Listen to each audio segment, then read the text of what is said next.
প্রত্যাশক রাজধানীর এসএসসি পরীক্ষার খবর রাখছেন সহকর্মী জুলিয়া তানহা। যুক্ত হচ্ছি তার সাথে। তানহা, একটু জানতে চাই, পরীক্ষা তো শেষ হলো, প্রশ্নপত্র আর কেন্দ্রে পরিবেশ নিয়ে কি বলছেন পরীক্ষার্থীরা, প্রশ্নপত্র নিয়ে কি বলছেন অভিভাবকদের মতামত একটু জানতে চাই। ন্যান্সি, আপনি যেমনটি বলছিলেন, সারা দেশে একযোগে কিন্তু এসএসসি সমমান পরীক্ষা আজকে বাংলা প্রথম পত্রের মধ্য দিয়ে অনুষ্ঠিত হচ্ছে এবং একটার সময় পরীক্ষা শেষ করে শিক্ষার্থীরা বের হয়েছেন এবং সারা দেশে কিন্তু 18 লাখের বেশি শিক্ষার্থী পরীক্ষা দিয়েছেন। আমরা যদি কিছু শিক্ষার্থীর সাথে একটু কথা বলি যে প্রশ্নপত্র এবং সার্বিক ব্যবস্থাপনা কেমন ছিল, সেটি যদি একটু তাদের কাছে জানতে চাই।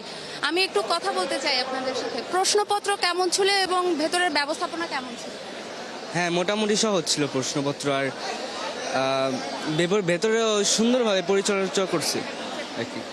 আমরা একটু আরেকজন শিক্ষার্থীর সাথে একটু কথা বলতে চাই। আপনাদের প্রশ্নপত্র কেমন ছিল এবং ভেতরে যে কেন্দ্রের সিসিটিভির কথা ছিল এবং বাড়তি নজরদারির কথা ছিল, সেটি আসলে ভালোই ছিল মোটামুটি। প্রশ্ন মোটামুটি সহজ হয়েছে। আপনাদের প্রস্তুতি অনুযায়ী কি প্রশ্ন?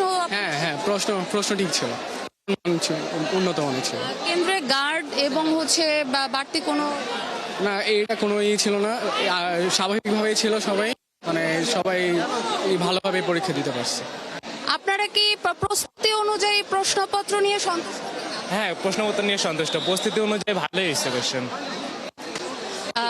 ন্যান্সি, যেমনটি শুনছিলেন, শিক্ষার্থীরা কিন্তু প্রথমবারের মতো কোনো পাবলিক পরীক্ষায় অংশগ্রহণ করেছে এবং বের হয়ে তাদের চোখে মুখে সেই উচ্ছ্বাসটাই আসলে দেখা যাচ্ছে এবং তারা বলছেন যে তাদের প্রস্তুতি অনুযায়ী প্রশ্নপত্র তাদের সন্তুষ্ট, তারা এই প্রশ্নপত্রে পরীক্ষা দিয়ে এবং ব্যবস্থাপনা নিয়েও তাদের মধ্যে একটি সন্তুষ্ট প্রকাশ করেছে। তানহা, আপনাকে ধন্যবাদ। জুলিয়া তানহা আমাদেরকে রাজধানীর এসএসসি পরীক্ষার খবরাখবর জানাচ্ছিলেন। তানহা।